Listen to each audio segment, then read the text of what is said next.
Dan ini adalah senapan yang dipakai oleh pembunuh papa saya waktu itu. 5 bulan berikutnya, di bulan November, Pak Basuki meninggal.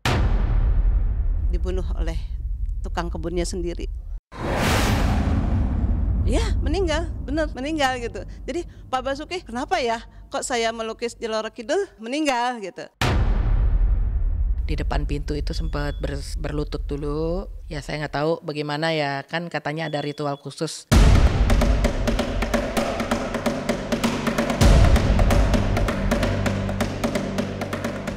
Inilah kisah pelukis legendaris Indonesia, Basuki Abdullah, yang berhasil melukis sosok Nyi Roro Kidul. Di balik keberhasilannya melukis Nyi Roro Kidul, inilah tragedi yang dialami Pak Bas. 5 November 1993 memberi tragedi paling kelam dalam sejarah seni rupa Indonesia. Sebab hari itu harinya Jumat Pon, saat jasad Basuki Abdullah ditemukan di kamar pribadinya dengan kondisi mengenaskan. Pelukis masyhur itu meninggal dalam tragedi pembunuhan yang penuh misteri. Dan hingga kini, peristiwa mengenaskan itu menjadi duka paling dalam bagi para pencinta seni. Lantas, seperti apa cerita peristiwa itu menurut ingatan Sisilia Sidawati, putri Basuki Abdullah? Mengapa kematiannya sering dihubungkan dengan Nyi Roro Kidul? Mungkinkah karena Basuki Abdullah pernah melukis penguasa Laut Kidul? Jangan dulu berlalu, masih akan banyak keganjilan terjadi di sini. Dan jangan lupa subscribe, like, share, dan komen agar tak ada yang terasa ganjil di sekitar Anda.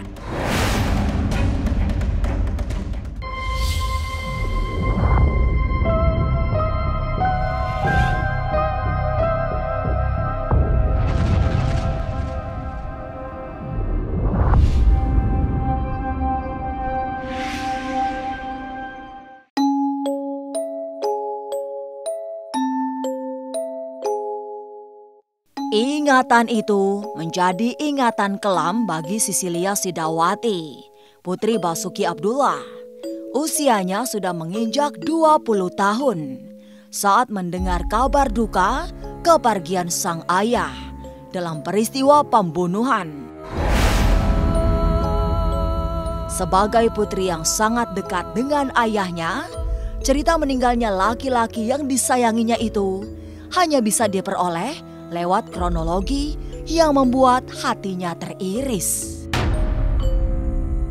Kalau saya coba ingat lagi ya mungkin sekitar antara jam 2 jam 3 katanya sih begitu. Ya saya kebetulan lagi nggak di rumah, saya kebetulan lagi tinggal di apartemen di Pondok Indah ini, jadi kondisinya memang dekat sama rumah. Jadi saya waktu itu dapat call pagi dari sekretaris Bapak, jadi saya langsung datang ke sini. Disinilah tempat di mana waktu itu Bapak saya almarhum ditemukan sudah tewas. Terjadinya di sini karena keadaannya Bapak waktu itu sedang istirahat, sedang tidur. Lalu ada orang yang memang merayap datang, yang masuk ke dalam kamar. Lalu Bapak tahu, sempat ya bergumul dengan Bapak waktu itu karena Bapak juga mencoba untuk melawan, tapi ya Bapak juga ada keterbatasan umur ya karena umurnya sudah 78 waktu itu.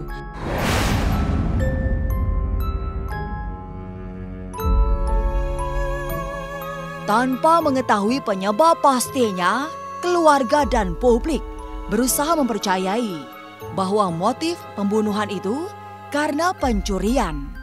Seorang mantan tukang kebun di rumah pribadi Basuki tergiur memiliki jam mahal yang dimiliki majikannya, sehingga kalap mencurinya. kejadiannya waktu itu si pembunuh ini ya langsung ambil senapan dari koleksi bapak, langsung dari ujung pegangannya itu dipukulkan ke belakang kepala bapak. Jadi ya bapak tersungkur di sini waktu itu, pada saat itu di sini. Jadi ya kondisinya ya begitu. Jadi bapak pada saat meninggal itu bapak dalam keadaan tengkurap. Iya, itu karena awal mulanya itu kan dari tukang kebun kita yang memang kerja di sini. Ya memang dia pergaulannya tidak sehat, dia waktu itu juga sering main judi, terlibat utang, banyak utang, jadi butuh uang. Karena sebelumnya kalau nggak salah sempat mencuri jam Rolex kepunyaan bapak di sini, dan memang waktu itu nggak ketahuan. Jadi ada 1 jam, dan itu kebetulan itu jamnya pemberian dari Bapak Presiden, dari Bapak Presiden waktu itu, karena ada iniannya 17 Agustus gitu. Jadi waktu itu, nah itu sudah terjual. Dengan terjual itu dia pikir juga jam-jamnya Bapak yang lain yang model high tech itu dipikirnya mahal harganya dan koleksinya kan lumayan banyak. Jadi dia berniat untuk mencuri itu.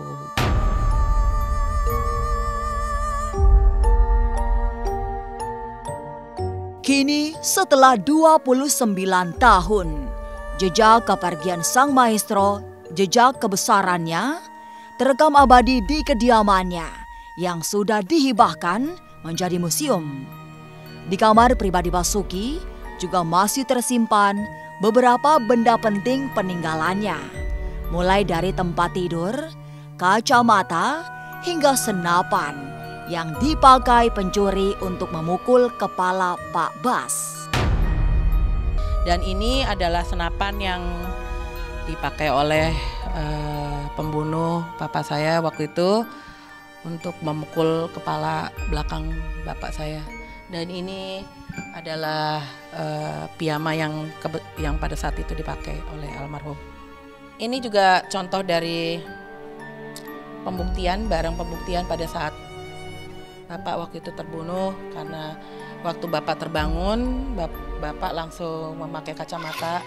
Nah akhirnya pada saat terjadi pemukulan itu ya kacamata ini banyak dilumuri oleh darah.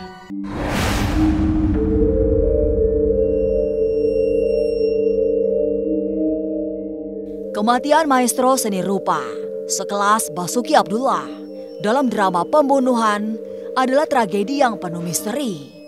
Tapi benarkah kepergian seniman yang sering dijuluki sebagai pelukis istana ini ada hubungannya dengan lukisan Kanjeng Ratu Kidul yang dibuatnya?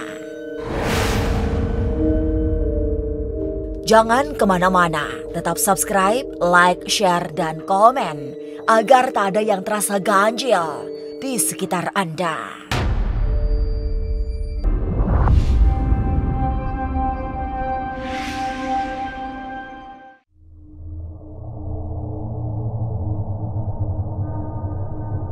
Basuki Abdullah memang identik dengan lukisan Kanjeng Ratu Kidul yang penuh pesona mistik. Meski Pak Bas adalah pelukis besar yang menjadi langganan melukis tokoh-tokoh dunia, tapi goresan tangan saat membuat wajah Ratu Kidul sangat legendaris. Malah ada yang menyebut Basuki Abdullah adalah kiblat utama lukisan Ratu Kidul. Lantas, benarkah kematian Basuki ada kaitannya dengan lukisan Kanjeng Ratu Kidul? Kalau keadaan itu enggak, karena waktu bapak almarhum itu melukisnya Roro Kidul kan pada saat saya waktu masih kecil sekali, masih SD. Jadi ini kan kejadiannya pada saat ya saya sudah sekitar umur 20 waktu itu. Enggak sih. Oh, kalau kita sih enggak ya. Kita sih enggak. Ya saya percaya ini sesuatu yang memang cerita ini satu cerita legenda yang memang dulunya adalah real. Si Nyai Roro Kidulnya ini adalah ratu ya kalau nggak salah dulunya ya. Jadi ya saya menghormati aja lah untuk cerita legenda itu ya. Jadi tapi kita sih ya pribadi keluarga nggak pernah ada yang terpikir kita hubungkan ke situ atau apa, karena ini juga dari kejadiannya juga waktunya kan juga sudah lama. Saya yakin sih nggak ada kaitannya. Ya semua itu sudah takdir ya. Ya maunya tewas apa ya semua sudah takdir. Tapi yang saya selaku pengelola di sini juga merasa apa ya, kok Pak Basuki melalui notaris Neneng Salmiah mengatakan rumah kediaman beliau dihibahkan kepada negara. Itu tanggal 5 Juni 1993. 5 bulan berikutnya di bulan November Pak Basuki meninggal. Itu kalau dikaji itu sebenarnya ada sesuatu yang kenapa kok begitu. Membuat suatu wasiat di November beliau wafat dengan dibunuh oleh tukang kebunnya sendiri.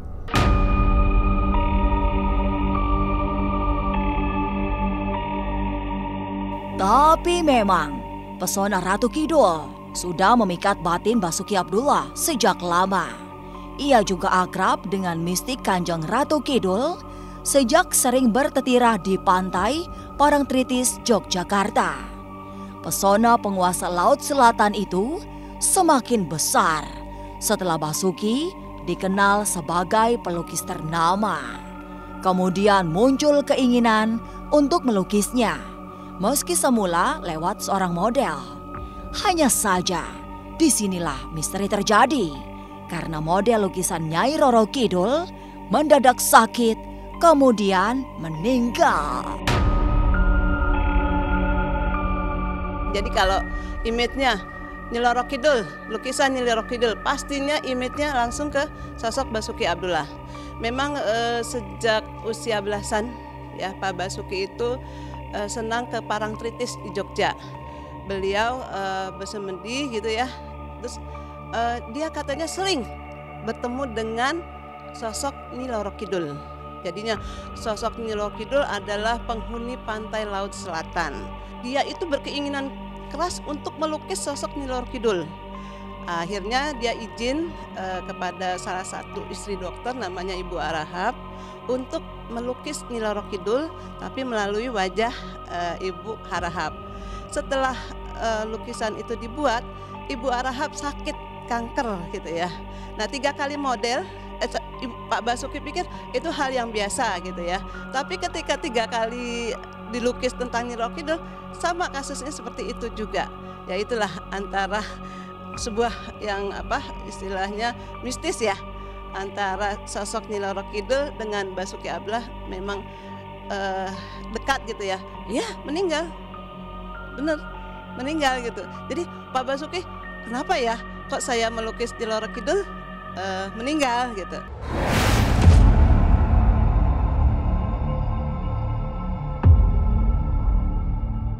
Cerita tentang kematian model lukisan Ratu Kidul memang menjadi bagian dari kisah Basuki Abdullah. Tidak ada yang tahu kaitannya antara kematian itu dengan mistik Ratu Pantai Selatan. Pihak keluarga juga hanya mendengar cerita tersebut dituturkan secara tertutup sebagai sebuah kabar tak benar. Lalu, bagaimana tanggapan Putri Basuki tentang gosip itu? Yang saya dengar katanya model-modelnya sebelum Bapak waktu itu memang datang itu minta izin atau apa tuh dilukis atau apa tuh sakit, nggak tahu, katanya dengar ada info malah ada yang meninggal, saya nggak tahu ya. Jadi itu juga saya cuma dengar, jadi nggak dengar langsung dari mulutnya Bapak. Jadi ya makanya ya Bapak waktu itu mengajukan diri untuk minta izin, mungkin itu dia percaya bahwa mungkin Nyai Roro Kidul dia maunya dia nggak pakai model untuk melukis itu gitu.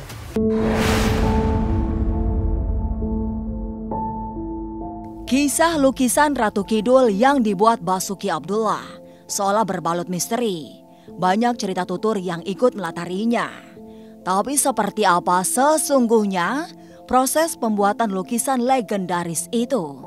Benarkah Pak Bas sampai harus bersemedi di kamar 308 SBH Pelabuhan Ratu? Jangan kemana-mana, tetap subscribe, like, share, dan komen agar tak ada yang terasa ganjil di sekitar Anda.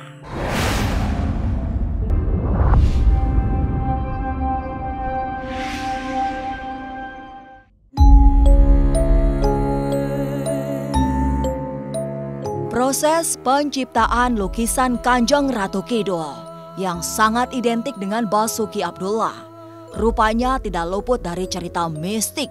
Ada balutan metafisika yang ikut melatari jalan menuju terciptanya lukisan melegenda ini. Menurut Putri Basuki, sebelum akhirnya melukis Ratu Kidul, sang ayah datang ke Pelabuhan Ratu untuk menginap di hotel. Kemudian melakukan tetirah di kamar keramat 308. Karena Bapak percaya bahwa sesuatunya itu energinya dia bisa rasakan. Jadi ya Bapak gimana ya, mungkin karena dia seniman dan kepekaannya itu tuh tinggi. Jadi dia kalau orang Jawa ngomong bisa ngerasani gitu loh, kayak gitu. Ya Bapak waktu itu ya memang sempat sih pada saat kita menginap malam-malam Bapak dapat telepon itu.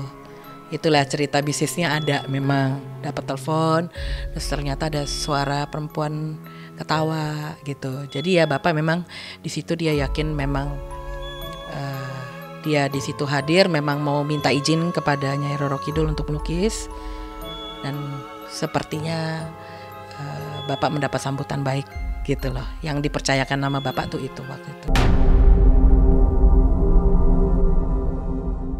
Keganjilan sudah terjadi. Bahkan sejak rombongan keluarga Basuki Abdullah baru sampai di hotel. Sebab tiba-tiba ada sosok perempuan cantik dengan syal hijau menghampiri putrinya, menanyakan sang ayah. Hanya sekilas, wanita berparas ayu itu terlihat karena kemudian menghilang secara misterius tanpa menemui Basuki yang baru saja ditanyakan keberadaannya. Jadi waktu pada saat check-in-nya, itu sore-sorenya, itu Bapak sama ibu saya lagi check-in gitu, saya lagi berdiri dekat mereka, terus tiba-tiba kok ada satu perempuan cantik yang nyamperin saya waktu itu, datengin saya, terus langsung nanya, "Papa mana?" gitu nanya. Terus saya bilang, "Oh itu di situ tante," saya bilang gitu. Saya nengok ke belakang. Pada saat saya nengok lagi ke depan, ya si perempuan cantik itu udah nggak ada. Memang pada saat itu memang saya lihat benar-benar sempurna banget itu perempuan cantik pakai syal hijau di leher. Ya iya, waktu kita mau tidur malam itu dapat jam 11 atau setengah 12 itu dapat telepon itu. Jadi saya masih bangun. Jadi waktu akhirnya Bapak tutup telepon itu, Bapak langsung jalan mau menuju, karena kita satu lantai waktu itu sama kamar nyainya. Jadi Bapak jalan menuju kamar depannya, Bapak sempat di depan pintu itu sempat berlutut dulu gitu. Ya saya nggak tahu bagaimana ya, kan katanya ada ritual khusus setelah itu di dalamnya atau bagaimana. Jadi yang saya lihat, saya intip begitu.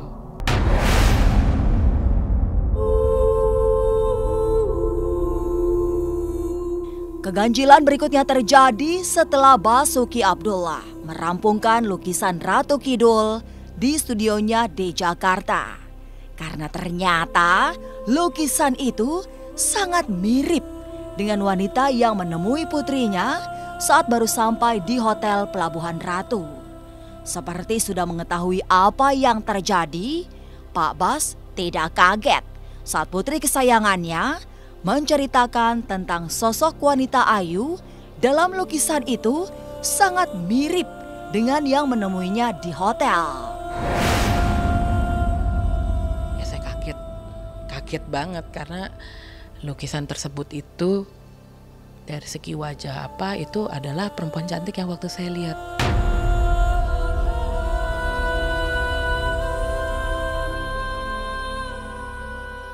Kanjeng Ratu Kidul adalah figur mistik yang menjadi sumber cerita metafisik sejak lampau hingga kini.